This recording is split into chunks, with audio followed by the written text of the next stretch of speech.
According to tradition, if a woman remained pregnant for years without giving birth, she would lose her right to her father's properties, which would then pass to her husband. But if she eventually gave birth, the inheritance would belong to the child. Once upon a time, in a far-off land, there lived an old woman named Adaobi. She lived all alone in a little hut, away from the bustling village. Adaobi was known for something quite unusual. She had been pregnant for many, many years. Everyone in the village, young and old, knew about her never-ending pregnancy. Whispers and rumors floated through the village like leaves in the wind. Some said Adaobi had been cursed. Others reckoned she ate a forbidden fruit, bringing this fate upon herself. She was the talk of the village, with people shaking their heads in pity and fear.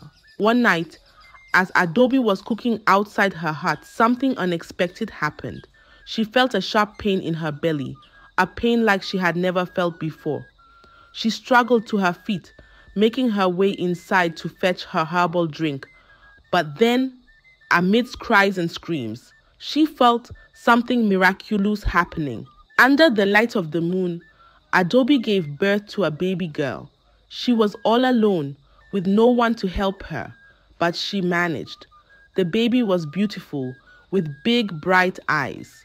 Despite the pain and loneliness, Adaobi cleaned and wrapped her newborn daughter, naming her Kelechi, which means thank God. But the story doesn't end there. When the king heard that Adaobi had finally given birth, he sent his guards to fetch her and the baby. The village buzzed with curiosity and fear. The king, puzzled and concerned, summoned the chief priest to explain this extraordinary event. The chief priest, after hours of rituals and whispers to the spirits, declared that Adaobi was possessed by an evil spirit, suggesting a brutal solution: to flog the evil out. The king, wanting to rid the village of any bad omens, ordered his guards to flog Adaobi.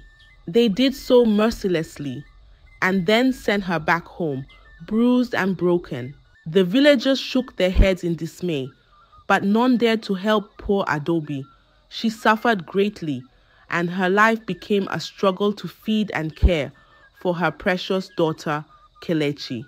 Little did they know, the story of Adaobi and Kelechi was just beginning, and it would take turns no one could have ever imagined. In the village, as Kelechi grows, she is seen as different, as an outcast. Children would whisper and point fingers as she walked by. There goes the girl, born from a cursed womb, they would say. It was hard for little Kelechi. She wanted to play, to laugh, to make friends like other children. But whenever she tried to join in, they would run away, scared by the stories they had heard about her and her mother. But in the midst of this loneliness, Kelechi found solace in the love of her mother, Adaobi. They were each other's world. Adaobi would tell her stories of brave women and powerful warriors, filling her heart with dreams and hopes. They shared a bond so strong, not even the cruelest words could break it. Kelechi's mother taught her to be kind, to be strong, and to believe in herself, no matter what others said. Then, one tragic day, Kelechi's life was turned upside down. She returned from the stream, only to find her hut unusually quiet. As she pushed the door open, a chilling sight met her eyes. There, on the floor, lay her mother, Adaobi, lifeless, in a pool of her own blood. The world seemed to stop for Kelechi. She screamed and cried, her heart shattered into a million pieces. Her mother, her rock, her everything, the one who was beaten, abused, and even avoided by the villagers because of her, was gone, taken by an unknown evil. Kelechi wept through the night, holding her mother's cold hand. As dawn broke, something changed within her. With tears still on her cheeks, she made a vow a vow to find the ones responsible and avenge her mother's death.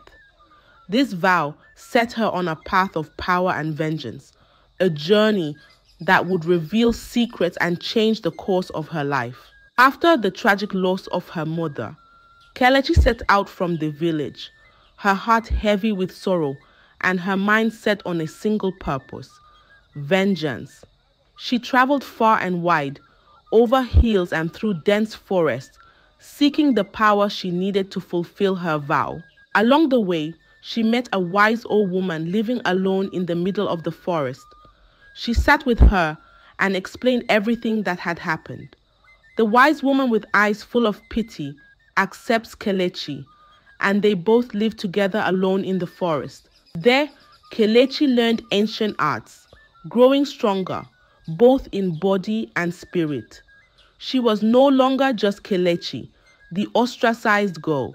She was becoming something more, something formidable. Years passed, and one day, Kelechi returned to her village. But she was not the same girl who had left. She was now a striking figure, her eyes holding a depth that spoke of pain and power. Her beauty was mesmerizing, and yet there was something unsettling in her gaze. The villagers whispered among themselves, "Who is this mysterious girl?" Men were drawn to her, captivated by her beauty, but there was fear in their fascination, a sense of danger that surrounded her. As Kelechi settled back into the village, an extraordinary moment came to pass. Soon, the village buzzed with talks of the mysterious girl who could sense evil. It was during this time that Kelechi encountered a man named Amobi, who looked at her with hatred. One evening, as she gazed into a mirror, an ancient heirloom from her mother, she sought answers.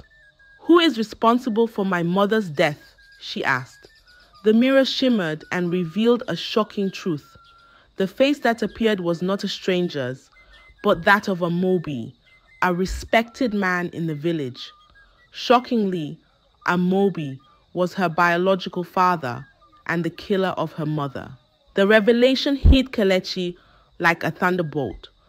Her mother, Adaobi, had suffered a stagnant pregnancy, a condition steeped in village superstitions and dark tales. According to tradition, if a woman remained pregnant for years without giving birth, she would lose her right to her father's properties, which would then pass to her husband. But if she eventually gave birth, the inheritance would belong to the child. Amobi, driven by greed, had orchestrated the prolonged pregnancy, hoping to claim the inheritance for himself. He never anticipated Adaobi giving birth to Kelechi, a rightful heir to the property. In a desperate bid to retain his ill-gotten wealth, Amobi had taken the life of his own wife. With a heart full of resolve and a spirit unbroken, Kelechi marched to the village square, where Amobi, her father, was present among the village chiefs. The air was thick with tension as all eyes turned to her.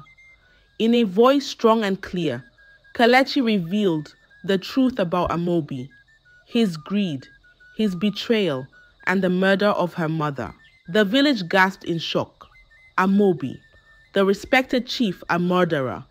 Amobi tried to deny it, but the evidence was irrefutable, especially when the king's own wise men confirmed Kelechi's claims. The king, upon hearing the truth, pronounced a sentence of grave justice.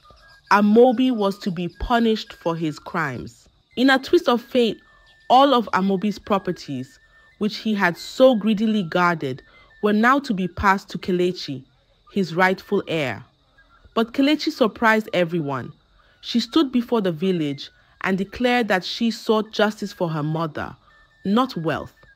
She refused the properties, stating that her quest was never for material gain, but for truth and retribution. With justice served, Kelechi decided it was time to leave the village that held so many painful memories. She yearned for a fresh start, a life where she could find peace, and perhaps, one day, happiness. So, with a final look at her mother's hut, Kelechi walked away from the village, her steps light, her heart finally unburdened. As our tale comes to an end, let us reflect on its lessons. This story of Kelechi, a girl touched by tragedy, teaches us about the dangers of greed and the destructive power of vengeance. It reminds us that our actions have consequences, not just on ourselves, but on others too.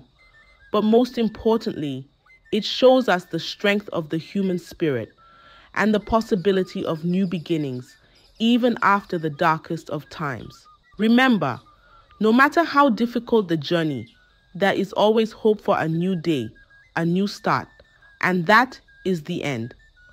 Don't forget to like the video, subscribe to the channel, and turn on the notification bell so that you won't miss out on more tales like this one.